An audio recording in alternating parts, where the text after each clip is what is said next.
The violence in Myanmar Burma that has forced some 600,000 Rohingya refugees to flee the country shows no sign of abating despite a key UN committee approving a resolution calling on the government to end military operations against the Islamic minority.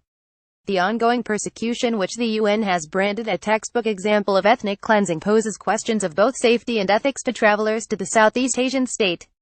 The state of play in Myanmar. Credit Foreign Office. Is the country safe? The Foreign Office has not updated its advice since mid-September, and indicates that the majority of the country is safe, but warns of a significant risk of intercommunal violence in Rakhine State to the northwest, adding that there has been instances of burning and looting of property. It says political tension and unrest could happen at short notice and advises against all but essential travel to much of Rakhine State and Shan and Kachin states to the northeast. However, holidays continue to the country. Is it ethical to visit? One of the most pressing concerns of anyone traveling to Myanmar during the current refugee crisis is whether their money is in any way funding the military operations.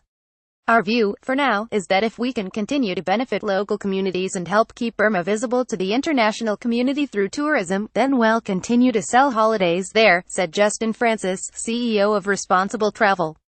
Myanmar is the only country the tour operator has ever boycotted. When it was ruled by a military junta and NGOs were concerned that any money derived from tourism was going directly to support the dictatorship rather than local people, Responsible Travel said.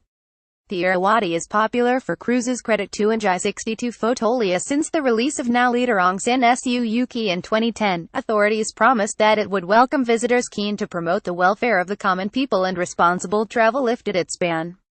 A spokesperson said Responsible Travel has worked with companies it believes are operating in an ethical way and with a high level of respect for the Burmese people. Today, we're appalled by the persecution of the Rohingya Muslims. Like many in the international community, we're dismayed that Aung San Suu Kyi has not taken action to protect them. About Myanmar's Rohingya people, however, the spokesperson said it remains confident that an ongoing commitment to tourism in Myanmar can be a force for good and spread the economic benefits to local communities. It said a fresh boycott had a potential to hurt local communities dependent on tourism for their livelihoods and future more than the government. Liddy Pleasant, managing director of Stubborn Mule Travel, shares the same view, describing how large parts of the country now rely on tourism. She told Telegraph Travel in September that avoiding travel to Myanmar would have a profound impact on local people. The classic shot of Begin in Myanmar speaking this week, she said, at this stage our position remains unchanged, in that unrest and targeting of the Rohingya Muslims remains isolated in specific parts of Burma that are considerable distance away from the main tourist areas. At a glance, wherein Myanmar is most popular with tourists, our partners on the ground with branch offices in Mandalay, Begin and Nuang Shui all report that the situation on the ground is calm and peaceful, with everyday life continuing as normal, and with tourists being welcomed.